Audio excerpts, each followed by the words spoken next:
Okay, so welcome. Good afternoon. Thanks for attending this. We are in the direct democracy track. There are other tracks.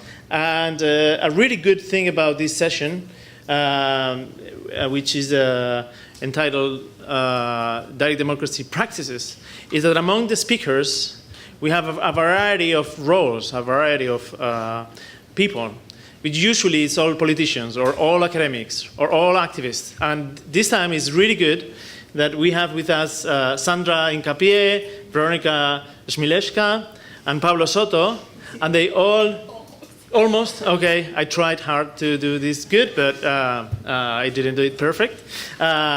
She's more competent than me on pronouncing her last name. I'm sure she might do later. Anyway, I've been told not to extend any further the presentation, other than welcoming and just signaling the next speaker. Sandra, let me include your presentation here. Okay, it's you to go, please. Muchas gracias. Bueno, buenas tardes. Gracias por estar acá. Mi presentación es una reflexión corta sobre el uso de mecanismos de democracia directa en las dinámicas extractivistas en América Latina. Como todos sabemos, las discusiones sobre el extractivismo… ¿Me prestas las? Ok, gracias. En los conflictos socioambientales por las dinámicas extractivistas básicamente estamos hablando de procesos de extracción de recursos naturales en grandes volúmenes. Si bien América Latina siempre ha sido un proveedor de materias primas para el resto del mundo, en las últimas décadas, debido a las nuevas tecnologías, estas formas de extracción de recursos naturales han sido sumamente lesivas por los grandes volúmenes que se extraen de oro, plata, bueno, petróleo, y ahora que inician y están intentando hacer fracking en América Latina, y eso está provocando un auge de conflictos socioambientales porque estas dinámicas han expandido la frontera de extracción hacia regiones que son fundamentales como ecosistemas estratégicos del planeta. El Amazonas, la selva de la Amazonía, las montañas de los Andes, todas las cordilleras de los Andes que atraviesa toda Sudamérica, y con los costos medioambientales, de derechos humanos en términos de la contaminación de las aguas, de los ríos y todo lo que significa en términos de el aniquilamiento de la biodiversidad del planeta, que es muy importante América Latina en eso para el planeta en su conjunto. Y en esta dinámica se ha hecho uno de los mecanismos de acción colectiva que han impulsado las comunidades locales ha sido el uso de mecanismos de democracia directa. Pero en América Latina solo muy pocos países pueden llevar a cabo, en muy pocos países se puede hacer uso de mecanismos de democracia directa local para que las comunidades decidan si pueden, si quieren, si aceptan que estos desarrollos extractivistas se lleven a cabo en sus territorios. De esos pocos países, o sea, varios países tienen autorizado el uso de mecanismos de democracia directa local, pero si es impulsado desde arriba, es decir, desde los gobiernos en sus diferentes escalas, local, federal o departamental y nacional. Y son muy pocos los países que se puede hacer desde la iniciativa ciudadana. Esos pocos casos son Ecuador, Bolivia y Colombia. En México se puede en teoría, pero si estamos hablando de proyectos extractivos es negada esa posibilidad, entonces es tramposo todo el entramado. En los últimos años, a pesar de que no me voy a detener a explicar porque evidentemente el tiempo es muy corto, también se usa, otro de los mecanismos que se usa además del referéndum local son las consultas previas, pero esta está limitada a comunidades indígenas, es decir, a las comunidades indígenas se les reconoce una autonomía territorial en algunos países y se hace obligatorio, y esto es acogiéndose al Tratado OIT de la Organización Internacional del Trabajo sobre Pueblos Indígenas, que hace obligatorio que los gobiernos consulten a esas comunidades sobre los proyectos que se van a llevar a cabo allí. Sin embargo, pues como pasa con lo demás, la consulta previa en Latinoamérica, a pesar de que también está autorizada en las constituciones y se han sido ratificados estos tratados internacionales, pues no se cumple, o a veces lo que hace es informarse en el mejor de los casos, y eso es lo que lleva a que sistemáticamente en las audiencias de la Comisión Interamericana de Derechos Humanos, las organizaciones de derechos humanos, representantes de comunidades indígenas denuncien la expropiación, aniquilamiento, persecución que llevan a cabo las autoridades para imponer los proyectos extractivos en sus territorios, y eso es un asunto dramático en el Perú, en la Amazonía, en Colombia también, y en el Ecuador, incluso en el gobierno de Correa, que hizo un desplazamiento masivo de comunidades indígenas y persiguió las organizaciones de derechos humanos que se oponían a los proyectos extractivos en la Amazonía y en la cordillera del Cóndor más específicamente. Pero me voy a concentrar en los mecanismos de democracia directa en los referendos locales, porque este fue un mecanismo que se empezó a usar desde el 2002, de manera informal en el Perú, pero fue la primera vez que se usó, exigiendo la comunidad de Tambo Grande en el Perú que se hiciera un referéndum local. Porque el Perú, de algún modo, ha sido un país en el que avanzó más rápidamente esta dinámica extractivista. Bueno, y por eso hoy podemos ver los efectos nefastos que ha traído esta dinámica de extracción de recursos naturales a gran escala, sobre todo de oro, bueno, en fin, no me voy a detener en eso. Por lo que pueden ver, fueron no vinculantes y no fueron reconocidas por los gobiernos centrales en la medida en que no estaba autorizada en sus constituciones, es decir, en las constituciones hay un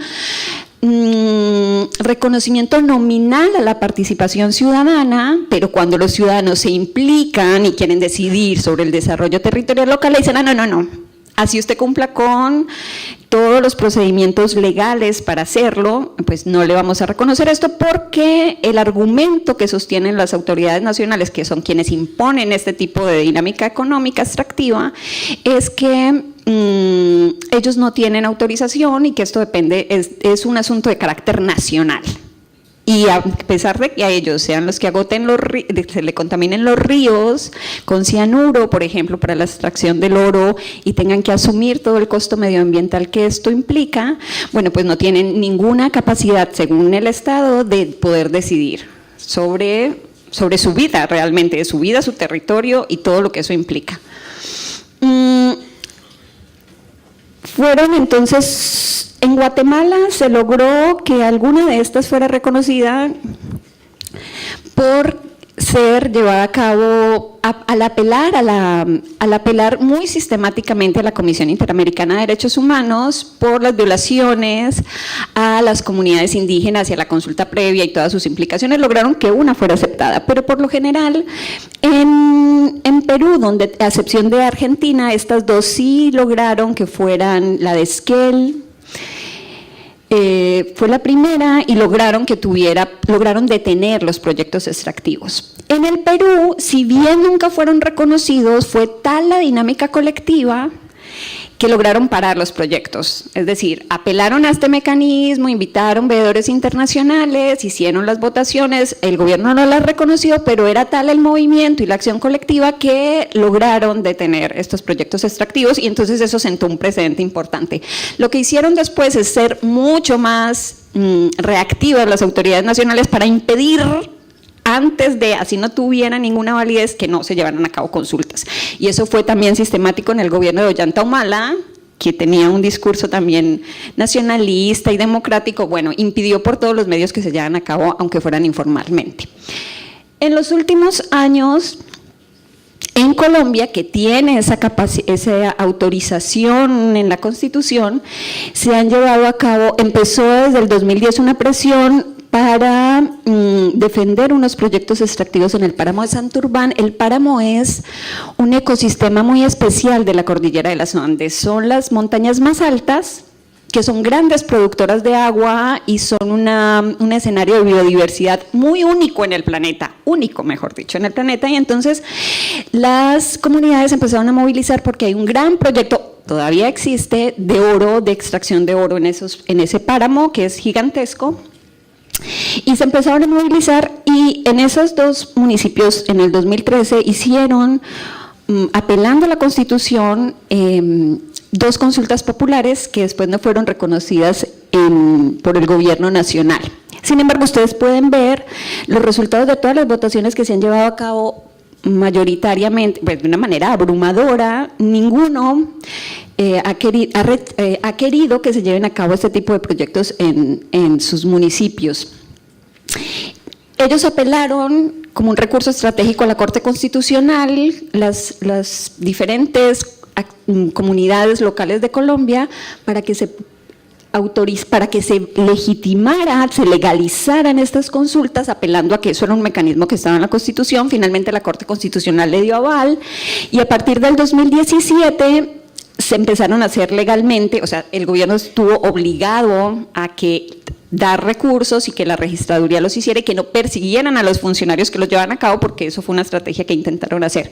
Bueno, pueden ver, si recuerdan el post anterior, que Colombia se constituye en una vanguardia en América Latina en el uso de estos mecanismos de democracia directa para decidir sobre proyectos extractivos.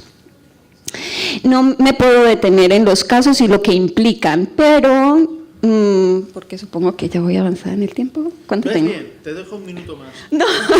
Entonces, obviamente el reto que tiene América Latina bueno, aquí no traje mapas de concesiones, o sea, todos, si ustedes ven un mapa de América Latina van a encontrar, y un mapa de concesiones van a ver que todos los Andes están concesionados a proyectos extractivos. Desde México hay un mapa que recorre todos los países hasta el sur de la Patagonia, que ahora con el presidente Macri ha abierto las puertas para que se haga fracking en la Antártida, ¿cierto?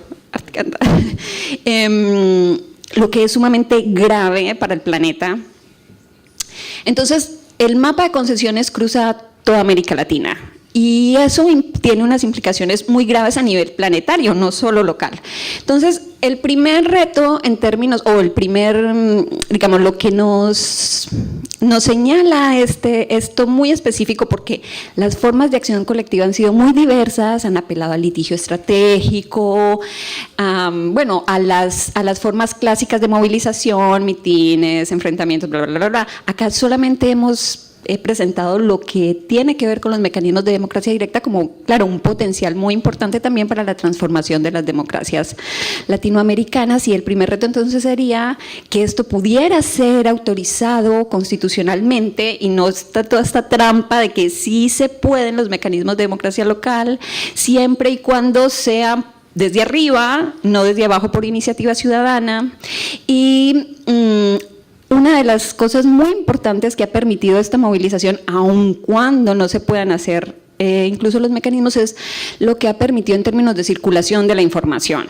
O sea, lo que llevó, por ejemplo, lo que implicó en el caso colombiano es que a partir de dinámicas muy, muy localizadas empezó a discutirse a nivel nacional, incluso en los grandes medios que son dueños de los grandes capitales relacionados con esas empresas, las implicaciones que eso tenía y que la gente desconocía. ¿Qué es lo que implica un proyecto megaminero de oro en un páramo o en una reserva estratégica? Y así han sido cada una de las consultas que se han llevado a cabo. Bueno, ¿eso qué significa en términos prospectivos, no solo para el medio ambiente, para el país, para las reservas de agua, para las comunidades que están allí? ¿Qué es lo que implica para su salud?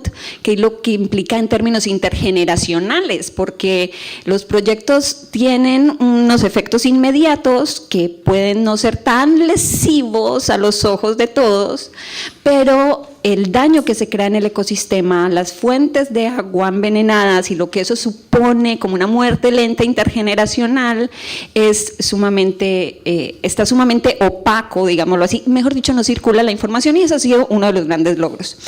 ¿Qué es lo diferente de estos, además de este tipo de formas de apropiación de los mecanismos de democracia directa? Uno es que estamos hablando de la defensa de bienes comunes, de páramos, de cuencas. Cuencas es los lugares donde nace el agua, ¿cierto? Y eso cambia totalmente el uso de estos mecanismos de democracia directa, porque no son conflictos distributivos, o sea, entre unos y otros. Realmente está lejos de dinámicas incluso de disputa partidista, aunque pueden mezclarse, pero son obviamente más efectivos cuando logran convocar partidos, todos los partidos, porque aquí estamos hablando de algo que nos involucra a todos.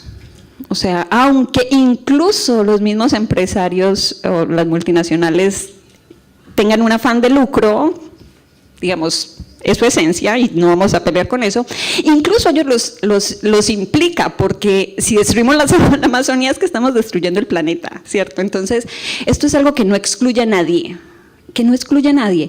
y eso es algo que apenas está creando una conciencia colectiva que se está expandiendo, y es que estas dinámicas, aunque puedan ser aparentemente que confrontan mucho, realmente es algo que incluye a todos, que no excluye a nadie, aun cuando quienes se apropien de eso y quieran transformarlos tengan que lidiar con las resistencias que generan dentro de sus propias comunidades. Evidentemente, los gobiernos nacionales y las multinacionales son muy astutos en cooptar líderes locales, dar pequeñas dádivas, bueno, las cosas que siempre sabemos que suceden en estos casos.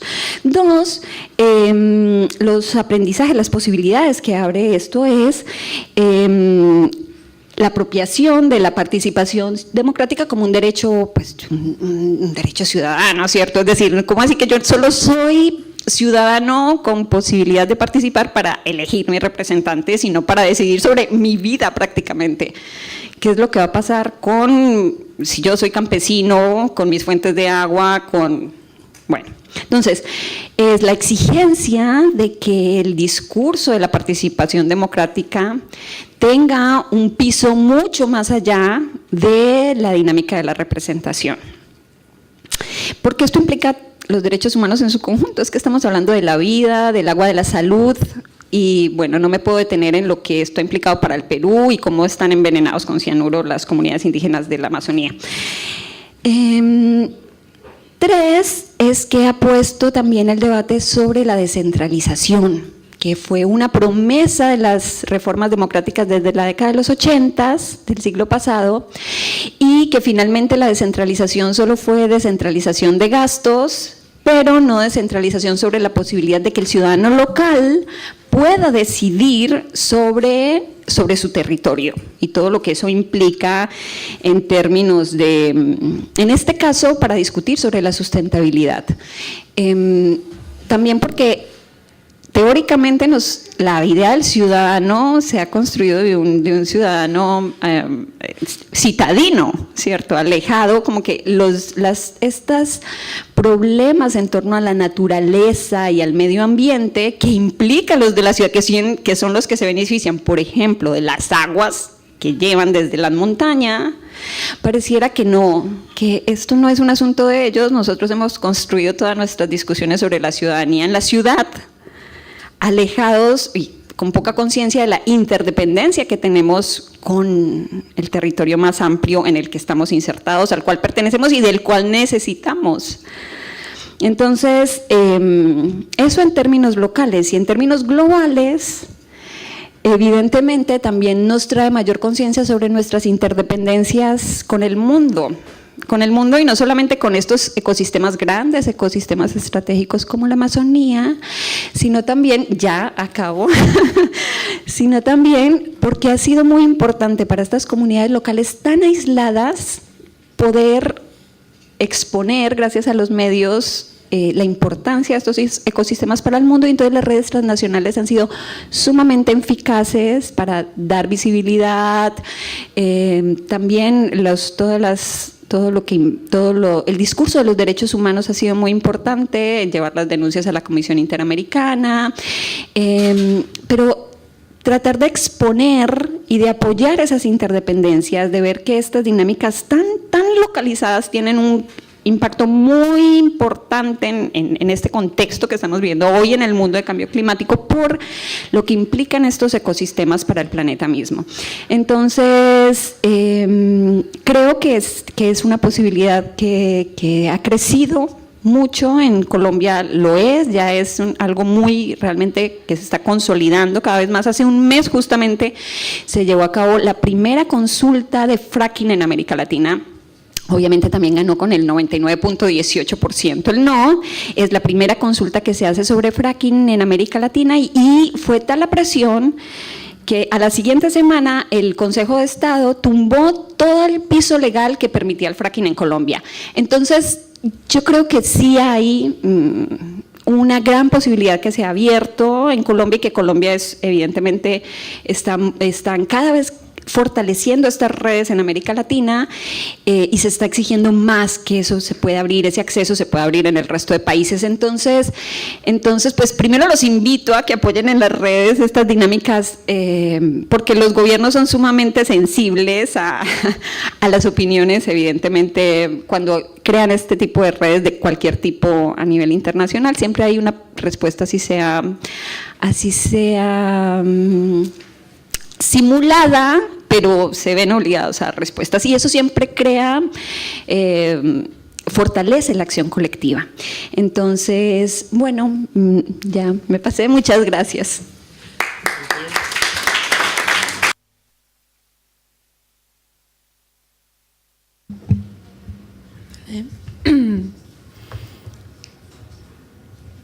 Pues buenas tardes a todos y todas. Yo me llamo Weronika Śmigielska y soy de Cracovia, Polonia, y voy a pasar al inglés, pero se puede que busque palabras también en español, entonces disculpad si hay un mix de idiomas.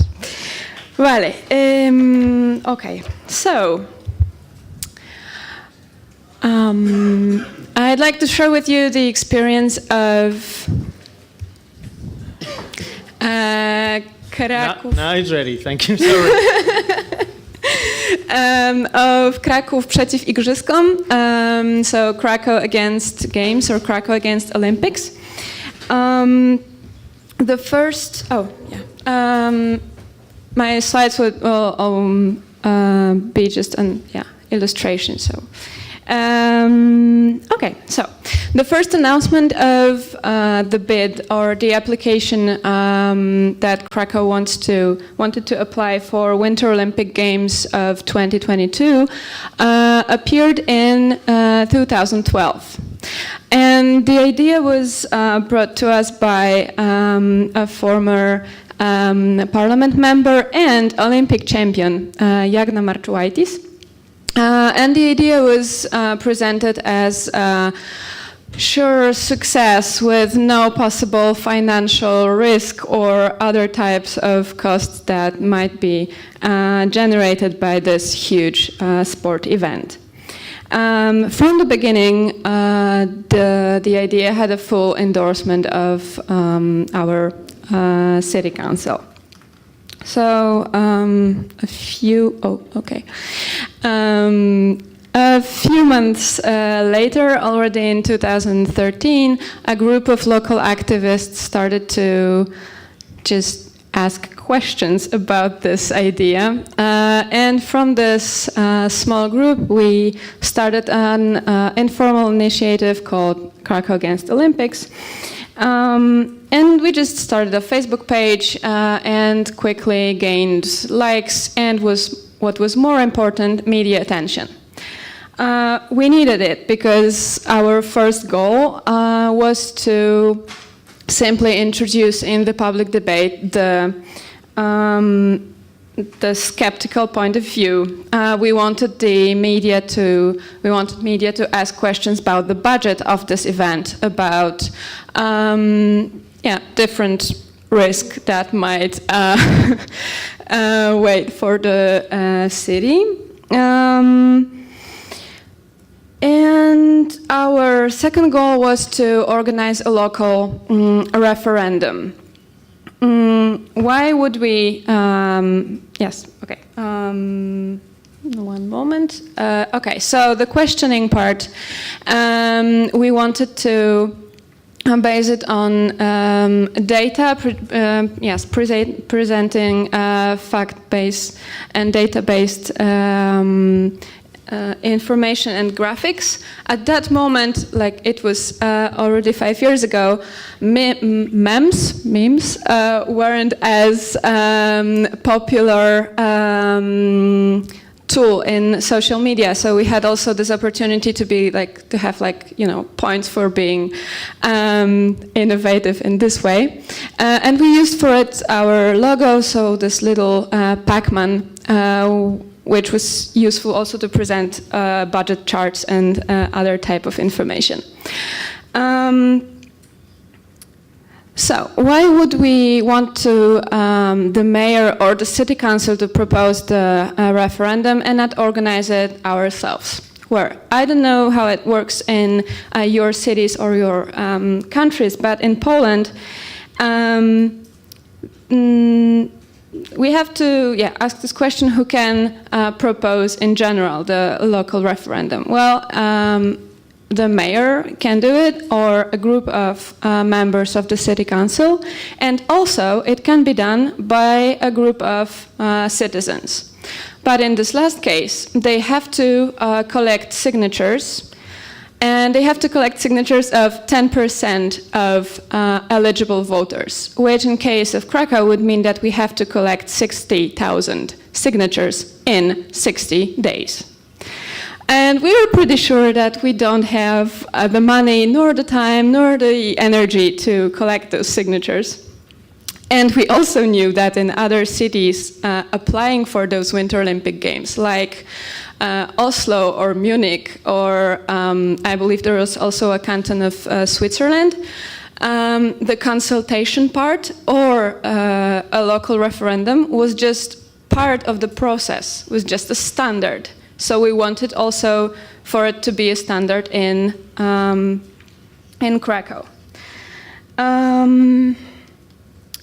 We had also, so we decided that we wanted to create this political pressure on our local authorities to call for a referendum. Luckily, we had also our strong internet community, so these images were not like created by this group of activists, but just people who didn't want to see those Winter Olympic Games in Krakow. And so this logo that you can see there, it's the official logo, just on a Cthulhu or on a pigeon, saying that we have still a lot to do, or Krakow 2022, a city retreating or withdrawing itself. Luckily, 2014 was an electoral year in Poland. So we had in May European elections, and then in November local elections. So that's always the moment when local authorities are more vulnerable to activist ideas. So through this media pressure and also the social media campaign, we managed to make the mayor of Krakow, so Jacek Majchrowski, who, by the way, will have his fifth term now, because he won for fifth time. So we made him propose this draft of call for referendum to the city council. This happened on March 2014, and we were there for this city council when it was voted. Finally, the city council added 3 more questions to this referendum and decided to organize it on May the 25th, so the day of European elections. Then we moved on. Okay, this is some more photos from our campaign. So then we moved on to a referendal campaign, which we also are seeing differently from the activists and the City Hall point of view. The City Hall decided to combine two campaigns. So one of it was the pro-attendance campaign, and they were just saying that this is an informative campaign about the referendum. But the thing is, it says, bo igrzyska to metoda na smog, so Winter Olympic Games will help us fight the air pollution. So through this campaign, they were already encouraging people to vote for. And as you can see, this part, so consultation, decision, referendum is like the smaller one, and you cannot see the date of the referendum. So it wasn't really informative. We also had a reaction of our internet community because furthermore, the guy is from stock, stock images. So the community reacted with finding like another photo of the same guy and saying, just kidding. We had another vision of this campaign. We actually had two of them. First of all, we crowdfunded for this pro-attendance campaign. We wanted to register. We wanted people to register for the vote because for the local referendum to be binding, we needed at least 30% of eligible voters to participate. So these are just photos from our trams and just a huge billboard in the center of the city. And we created just an animation how you can register on to be able to vote on this day. And on the other hand, we printed flyers with arguments against the Winter Olympics, but we were very careful not to mix those two. And also to transparently present which budget was from the crowdfunding and which for the flyers. Okay. So finally, on the day of May 25th, we won. The final turnout was 35.96%, so the referendum was binding. And against the Winter Olympic Games, 69.72% of voters voted against, and in favor 30.28%. This was the first and, as far as I know, the only local referendum in Poland after 1989, so after the political transformation, which was not a recall referendum, so not to take down a mayor or the city council. And, well, for me, there is no doubt why it is this way, because collecting those signatures is a huge work. And it's not always easy also to create this political pressure on local authorities to organize it by themselves. Okay, that would be all.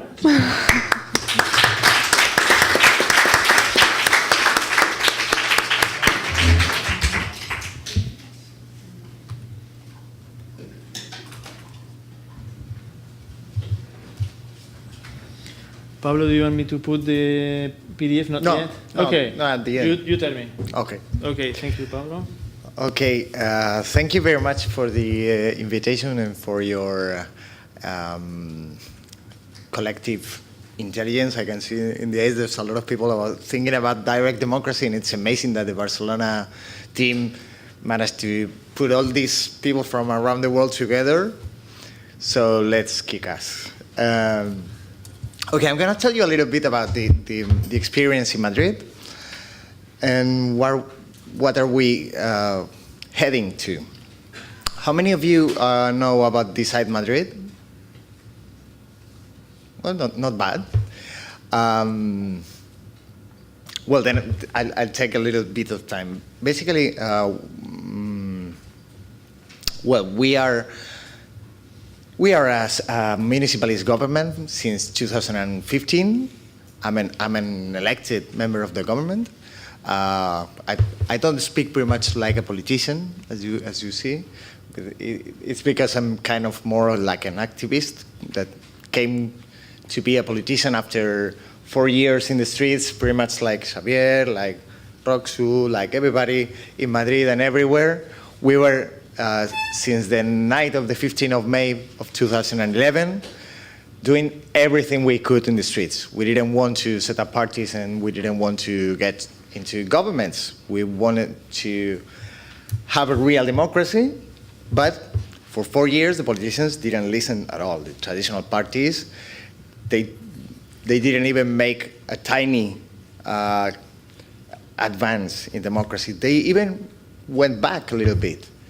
For example, approving laws that were restrictive with demonstration rights, with free speech and stuff like that.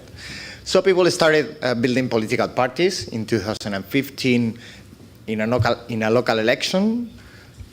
Hundreds and hundreds of cities and villages changed government from parties that had been in power, for example, in Madrid, 26 years in a row, the same party, and then 3 months before the election, the people created a new political party and won the election. But that happened in Madrid, in Barcelona, and in so many other cities in Spain. And we constituted the government in the, I think it was the 27th of July, 2015. And by the 7th of September in 2015, we released Decide Madrid, which is the digital platform for citizen participation. You can imagine that we didn't need much time to build it up because we really knew what we wanted to do, right? And what did we want to do, and how we done it? Well, we basically have been studying in the last years all what we could say the best practices in direct democracy. We all know participatory budgets. Well, we spent some time studying the different models of participatory budget, and we were absolutely in love with the model of Reykjavik, with Better Reykjavik, and we decided to implement it pretty much like it was working in Reykjavik, but at a very different scale, because Madrid has 21 Reykjaviks on it. Each of its 21 districts is about the size of Reykjavik. So we put a lot of effort in making this kind of a pilot program for Madrid, and it worked out. This year we are spending 100 million euros in participatory budget. Right now people are submitting proposals, and they are later going to vote the proposals, and the most supported proposals will be made with 100 million euros. And by the end of this year, the city of Madrid will have spent 360 million euros in participatory budget this mandate. But that's one of the things that we wanted to do, one of the best practices that we all know.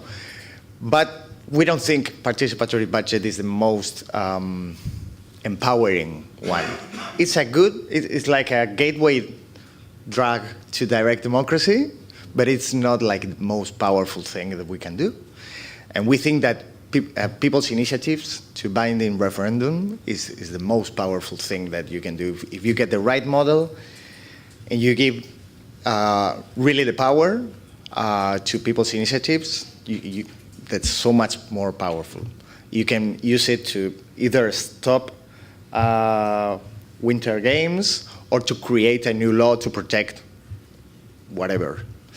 So the thing is that the legal framework in Spain and in Madrid is really, it's have been thought and worked on in order to not to let the system work like that. It's very easy to make a plebiscite the government asking something. It's relatively easy, but it's almost impossible to have an initiative bottom up. So our diagnostic is that plebiscites are not really a direct democracy mechanism. Actually, it is not necessarily a democracy, a democratic mechanism. We have had, during Franco's era in Spain, we had some plebiscites.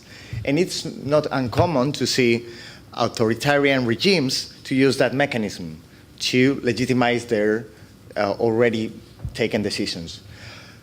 But you can find very high democratic standards in places where people's initiatives work regularly. The case that we all know, the classic case, is Switzerland. They are changing their constitution all the time with people's initiatives. Now there's one case, which is Taiwan. They just reformed their constitution and introduced a surprisingly similar to Switzerland model of people's initiatives. The only thing that they exclude with people's initiative, is, I like to talk about it because it's very funny, is the name of the country and the territory. It's funny, no? Just imagine a people's initiative to change the name of your country. Now, what we did was to implement that in Madrid using that digital platform, which is something that we thought that would just easy things a little bit. But the thing is that the mechanism worked totally differently, absolutely differently. In Switzerland, every year there's probably 10 people's initiative that get to vote or presented, and 4 or 5, 6 to be voted, federal people's initiatives. It depends, some years more, some years less, but in Decide Madrid, every year, 10,000 people's initiatives are introduced. The good thing is that people can support those initiatives, not just by getting the signatures in the papers, in the streets, just like in Switzerland, but also in the website. So it should be so much easier to gather all the support and the signatures to get to the referendum. But the thing is that because there are so many different initiatives, also the support for those initiatives is divided. There have been around 3 million signatures in proposals.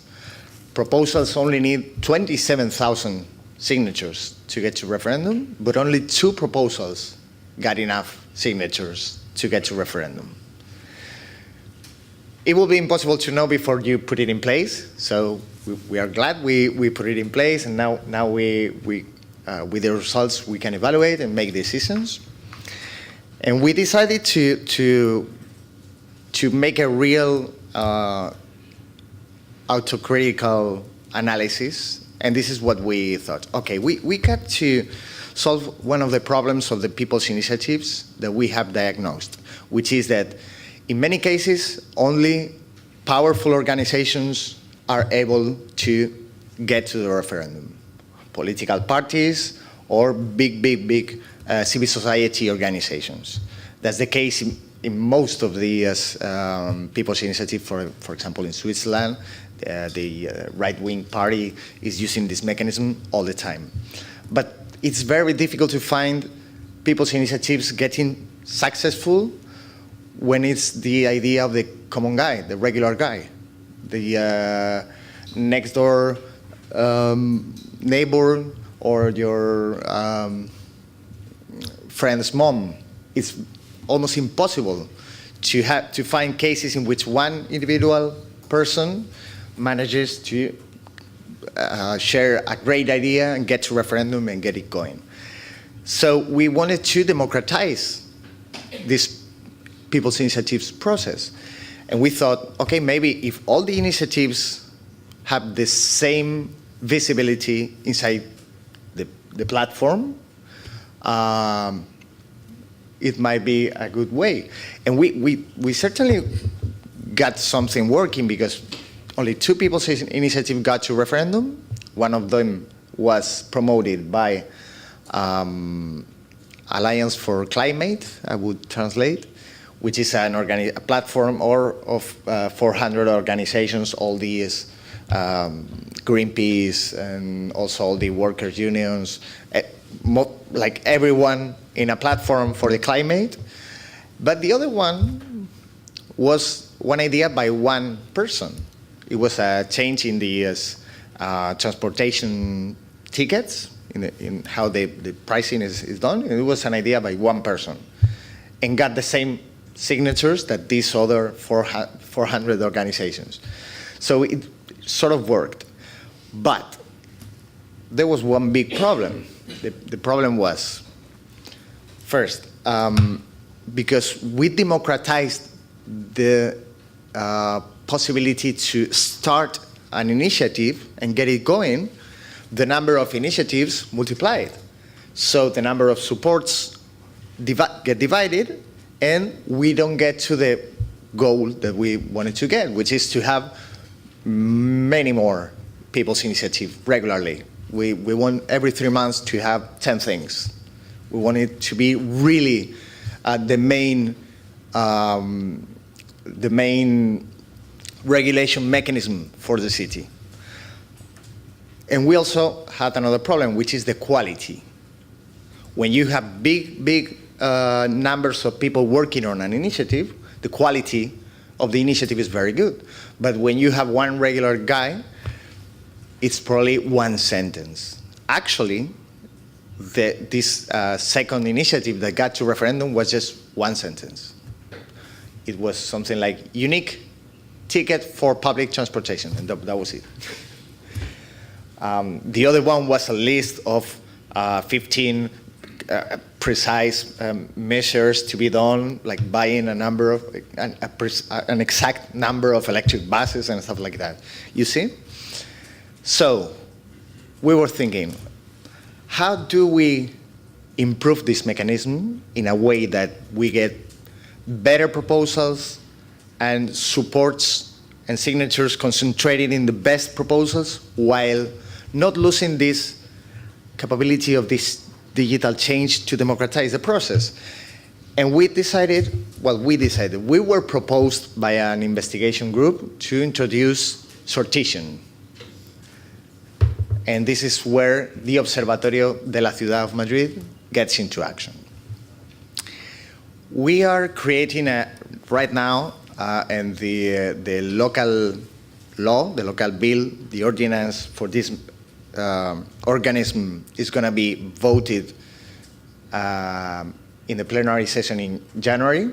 And if it gets passed, and we have an agreement with the Socialist Party to get it passed, this is going to be a formal, official space in the institution. This observatory is going to be a group of 57 citizens chosen by a random lottery process. Okay? It's 57 men and women, which is exactly the same number as the legislative. We are 57 elected members in the local parliament. But in this other chamber, it's going to be random citizens. We are going to first send letters to 30,000 houses, selecting them in a direct proportion to the population in every district, explaining what's the observatory and inviting them to join it. From the people that volunteers, we make another process of sortition so that we make sure that the 57 is representative, demographically representative, ¿cómo se dice en muestra en inglés? Una sample, thank you.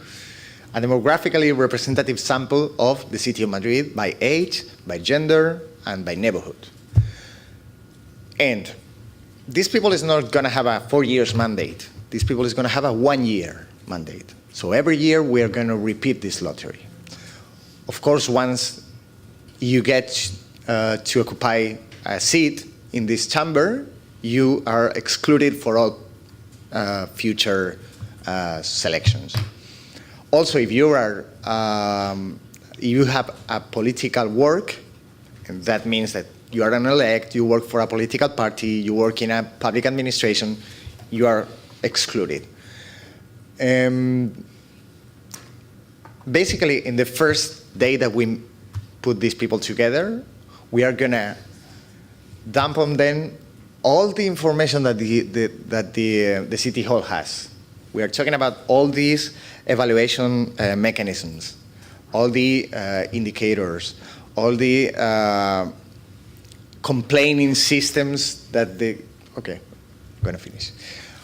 All the information on the legal framework that what the City Hall can do, what it can't, the budget, all the information. And from that day, they are gonna join 8 times a year, and they're gonna decide what to do with questions that maybe the government might ask them, maybe the legislative might ask them, and the most important and most promising one is what the people is supporting the most at that moment in Decide Madrid. So we are using this sortition mechanism, but not to solve the problem that in most of the examples of this kind of mechanism is the government trying to solve something, like in the abortion, for example, in Ireland, but to let people, through Decide Madrid, to change the agenda. The most supported proposal on every meeting is going to be evaluated by this group of 57 guys and girls. They're going to decide to either call for the referendum directly, or dismiss the proposal, or, and this is what I think it would be the most interesting one, to improve the proposal, to make a counter proposal. And if the original author agrees with this improved proposal, we'll call for the referendum, but with this improved proposal. So, and with this I finish, we are trying to innovate a little bit with this citizens initiative process, trying to make pretty much like in some other places like Oregon and I think maybe Ontario, they're using citizen juries to comment on referendum, but we want them to get into the work and improve the initiatives before we call for the referendum. And we hope this is gonna make this mechanism a little bit more interesting. And that's it. Thank you.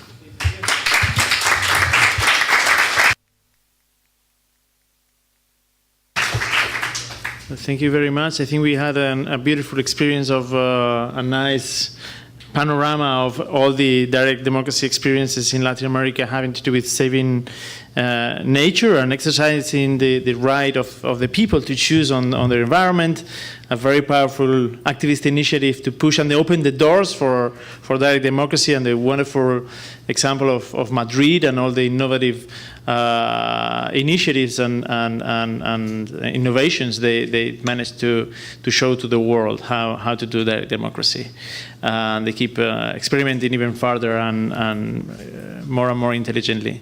So I'd like you to have some short comments and questions.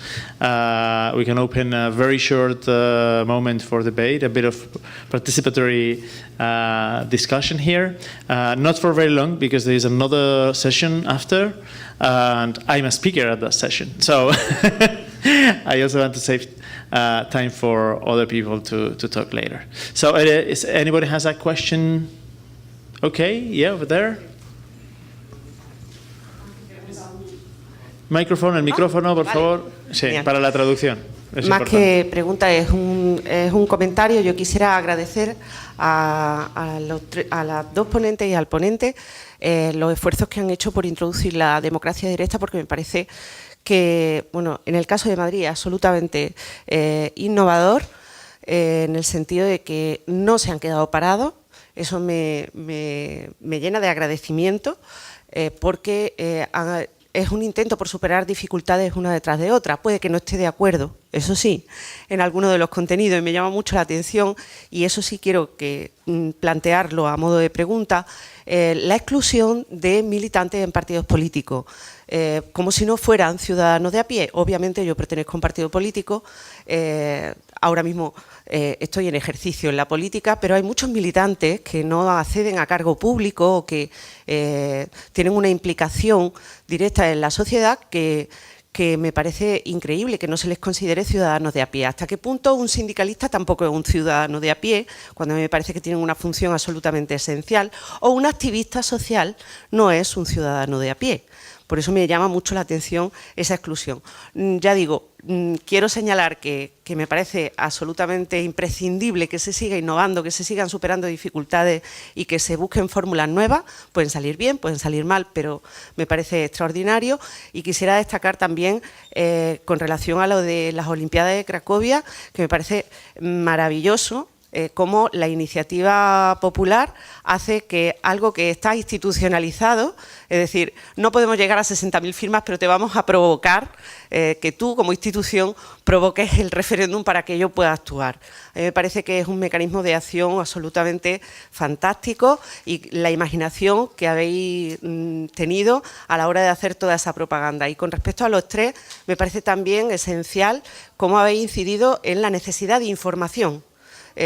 Antes de cualquier consulta es preciso una información pormenorizada, especialmente vosotras dos, sobre cuáles son las consecuencias, cuáles son los mecanismos que nos llevan a esto, en qué consiste el fracking, en qué consisten las Olimpiadas, qué gasto tienen, eso también sería bueno introducirlo en los mecanismos de Madrid, y creo que el laboratorio puede ser una buena idea, pero quizá en esas consultas, quizá en ese Decide Madrid sería también imprescindible dotar de información o hacer posible la información que vaya acompañando a cada una de las preguntas. Muchas gracias. Vale, muchas gracias. Antes de acoger otras preguntas, creo que es justo que le dé el turno a Pablo, porque yo no lo he entendido del todo bien, pero me ha parecido que había una crítica constructiva respecto de integrar a personas que por ser políticos, sindicalistas o activistas, bueno, no lo he entendido del todo bien, pero... Es que lo aclaro además, vale, porque creo que es un malentendido. O que yo me he expresado mal en inglés porque a lo mejor no he encontrado las palabras. Quienes están excluidos de formar parte del observatorio, aunque en el sorteo les toquen, son exclusivamente los cargos políticos remunerados.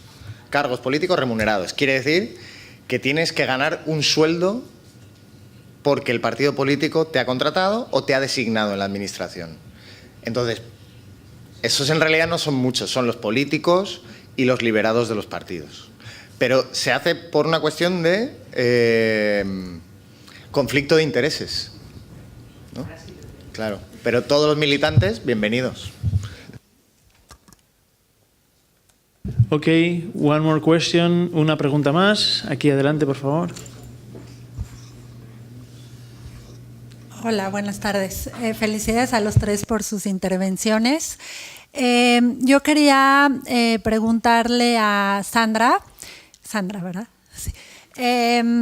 Bueno, claramente hay países que tienen más desarrollados el tema del referéndum, como lo es España, o en el caso específico de Madrid.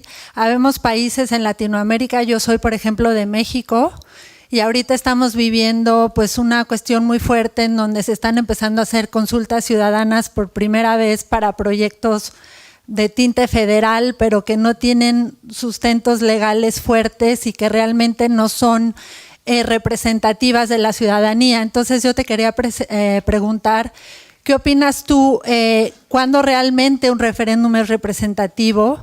¿Qué realmente qué bases debe de contener y cómo buscar el que no sean realmente herramientas que utilicen los políticos para poder tener a su conveniencia ciertos proyectos que quieren desarrollar o que no quieren desarrollar, ¿no? Como en el caso específico de México está sucediendo con el aeropuerto de la Ciudad de México. Gracias. Muchas gracias por la pregunta. Creo que si ¿hay alguna otra pregunta más? Perdona que haga esta pregunta ahora, valga la redundancia. Mira, pues como no hay ninguna más, creo que es una pregunta muy acertada que además nos permite cerrar esta sesión con, bueno, cómo evitar los peligros de instrumentalizar, ¿verdad?, la democracia directa. Y creo que, aunque la pregunta se la has dirigido a Sandra, estoy seguro que ella tiene una respuesta magnífica. Le voy a pedir al resto de los ponentes también que I'm going to ask the rest of the speakers to answer this question about the danger of instrumentalizing the referendums. Porque, bueno, creo que la perspectiva académica, activista e institucional puede complementarse muy bien. Thank you very much. Gracias por la pregunta, Sandra. Pues no sé si será magnífica, pero es mi punto de vista. Sí tengo un punto de vista muy particular sobre el asunto de la consulta que se llevó a cabo hace muy pocos días en México.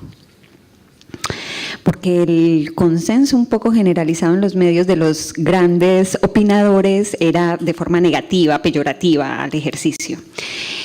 Lo primero, yo creo que se llevó a mucha confusión, y se llevó una confusión por parte del mismo presidente, que hablaba de una consulta como si fuera realmente un mecanismo establecido legalmente, lo cual no es. No estamos hablando en este caso de una consulta que responda a los parámetros de mecanismos de democracia directa, porque eso no se hizo bajo esos parámetros. Él la convocó, digamos, el partido, que ni siquiera ha tomado, o sea, él como presidente aún no está en funciones, pero valga aclarar que si el lenguaje hubiese sido otro, creo que hay más, faltó un buen consejero, pienso yo, porque si uno lo viera como la convocatoria de un partido que en este momento es mayoritario en el Congreso a sus bases, que dice, ok, queremos llevar esto, queremos que el aeropuerto se eche para atrás porque es un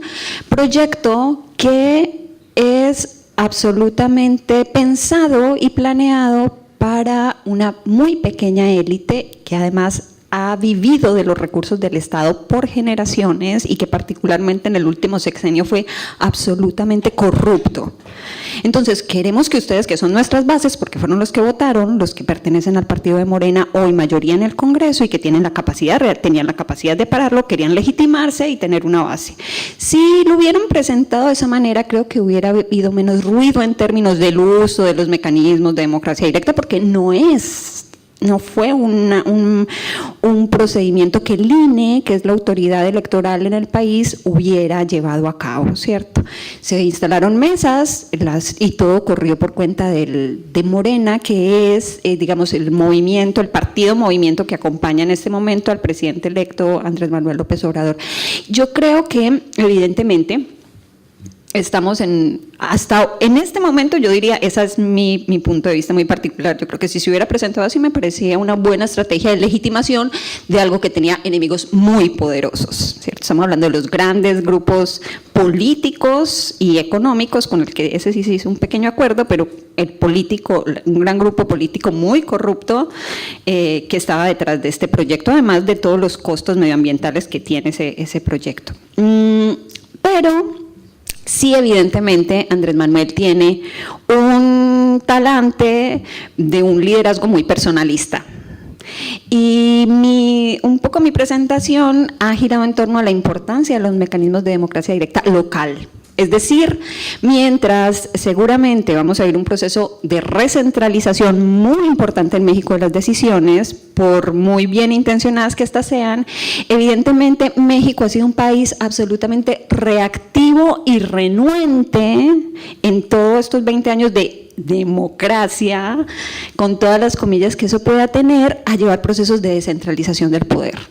Es un país federal, nominalmente absolutamente centralizado, se descentralizó muy sutilmente después del 2000, pero realmente diría que en el último sexenio estamos viendo un proceso de recentralización de las decisiones que, dado el talante del liderazgo de Andrés Manuel, pues ojalá y no haga un uso digamos, arbitrario o muy vertical de los mecanismos de democracia directa como lo ha anunciado, porque ha dicho que va a hacer mucho el uso de las consultas y ya sabemos por Latinoamérica cómo ha sido esto. Caso Evo, que perdió incluso, él convocó, incluso perdió su referéndum para poder reelegirse y entonces dijo, no, bueno, ya eso no tiene tanta validez.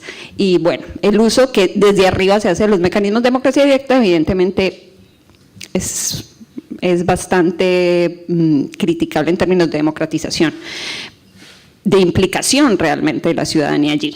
Va a decir lo que le dicen que puede o no, está autorizado así o no decidir. Y por último, perdón que me extienda, también quería anotar que en todos los casos, y sobre todo por el tema muy particular que yo tomé para la reflexión sobre los mecanismos de democracia directa, sí hay un movimiento, digamos, una acción colectiva que había sido muy marginal hasta ahora en Morena y que acompaña a Andrés Manuel y que está poniendo de manera muy central todo el tema del agua. Y bueno, toda esta disputa por Texcoco, el aeropuerto y todo esto también tiene que ver con una discusión medioambiental de la Ciudad de México, pero el tema del agua en México es fundamental y va a ser fundamental en las próximas décadas. O sea, el presidente Peña Nieto solo le faltaba estampar una firma para que empezara el fracking en el norte del país, que es una zona semidesértica, sería un suicidio ecológico, y Andrés Manuel ha dicho que lo va a parar. Eso implica unos costos políticos gigantescos. Es decir, sí hay una dinámica de acción colectiva subalterna que acompaña muchas de las iniciativas que están hoy jugándose en el Parlamento, encabezada por el partido, por Morena, y que esperamos que cuando sea electo, tome posesión, perdón, pueda llevar a cabo estas iniciativas, y el tema del agua es fundamental allí. Pero, gracias por la pregunta. Thank you. I knew you had a fantastic answer. So now I have to ask the rest of the speakers to be very short, maybe 1 minute reflection on the dangers and the positive potentials also of direct democracy and referendums on all the immoralities, and we can close with that. Vale. Pues dos cosas más. Entonces, has dicho de los riesgos, ¿no? Y cómo se podría no instrumentalizar esto. Sí, me parece que era la pregunta, el espíritu Pues, de la pregunta podemos recoger y... Vale, pues primera cosa, creo que por supuesto tenemos que ampliar la educación ciudadana, pero no tanto respecto a los, no sé, datos, políticas y todo esto, pero más como educación, diría yo, emocional, en cuanto al impacto que los ciudadanos pueden tener en las políticas de las ciudades. Porque creo que en Polonia seguro que tenemos el problema todavía de tasa de participación en todos tipos de herramientas de democracia directa, y que sin este sentido del impacto que uno puede tener realmente en la política, no tendremos, bueno, más... sí, esto no cambiará. Incluso las personas podrían participar de manera, diría, como menos responsable en estos eventos, ¿no? En referéndums. Y eso... otra cosa que quería comentar es también que para mí sigue una cuestión como abierta, que son los límites de la democracia directa, porque en Polonia, como quizás sabéis, tenemos, por ejemplo, el derecho respecto al aborto muy estricto, y el año pasado hubo una iniciativa de izquierda que propuso que organicemos un referéndum sobre la ley de aborto en Polonia. Y pues, entre otros, también había una reacción que pues no podemos votar en referéndum sobre derechos humanos, Pero sí que incluso en una organización de derecha de izquierda que normalmente lucha para los derechos humanos y también quería que la ley sobre el aborto sea menos estricta, querían proponer este referéndum. Y bueno, para mí también, sí, la gran pregunta es cómo... sí, ¿qué son estos límites de estas herramientas que son, sí, de los plebiscitos también de los que hablaba Pablo, ¿no? Que también corremos otros riesgos con los referéndums. Bueno, gracias.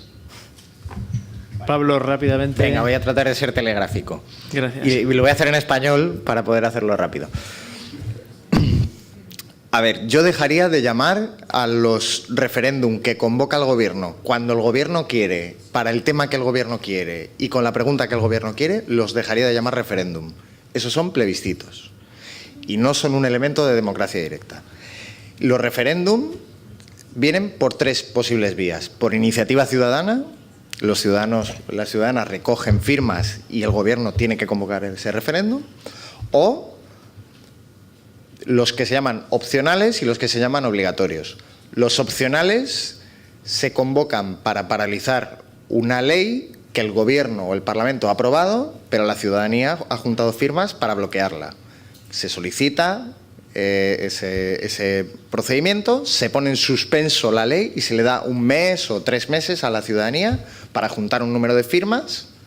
Si logran esas firmas, se hace el referéndum para ver si esa ley realmente se queda o se va. Y si no han juntado las firmas, entra en vigor la ley. Ese es el opcional. Y el obligatorio es para temas importantes, temas que no puede cambiar un gobierno o un parlamento sin referéndum. Por ejemplo, casi todos los sitios, las constituciones. Pero en Suiza hay muchos municipios que, si el gobierno quiere gastarse más de 10 millones de francos, tiene que hacer un referéndum. Si quiere hacer una actuación que va a costar más de 10 millones de francos, tiene que hacer un referéndum. Estos son los referéndum. Lo otro es el juguetito del poder. Y además que todos los gobiernos, aunque sean buenos gobiernos, con ese juguete van a jugar. Y lo sé por experiencia. Hemos hecho plebiscitos en Madrid estos años. ¿Vosotros creéis que convocaríamos nosotros voluntariamente referéndum para perderlos? Ningún gobierno hace eso. Entonces los plebiscitos no valen para nada. Porque además la gente es exquisita, la gente entiende cuál es la diferencia, de alguna manera lo saben.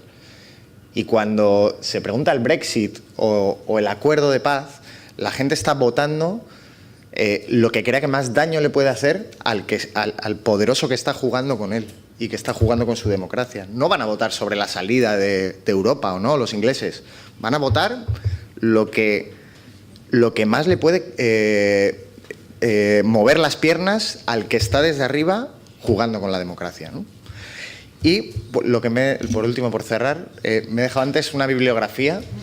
Hay dos documentos que os recomiendo que para mí son maravillosos. Uno es un PDF que podéis encontrar en Google, que lo tenéis ahí, hechos y argumentos acerca de la introducción de la iniciativa y el referéndum. Es un PDF de 90 páginas lleno de datos y de ejemplos de cuáles son los efectos que producen en las sociedades las iniciativas ciudadanas y los referéndum. Y ha sido mi mejor arsenal en el debate político estos 3 años.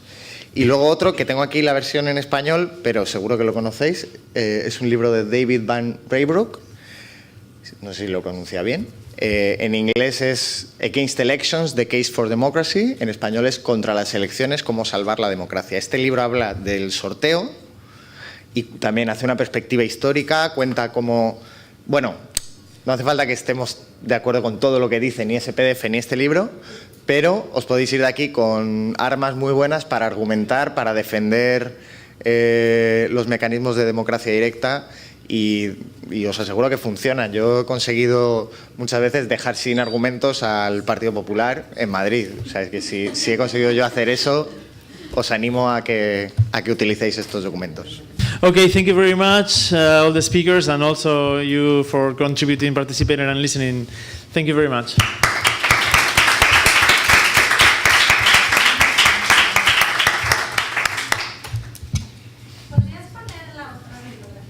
Sí, I know. Sí.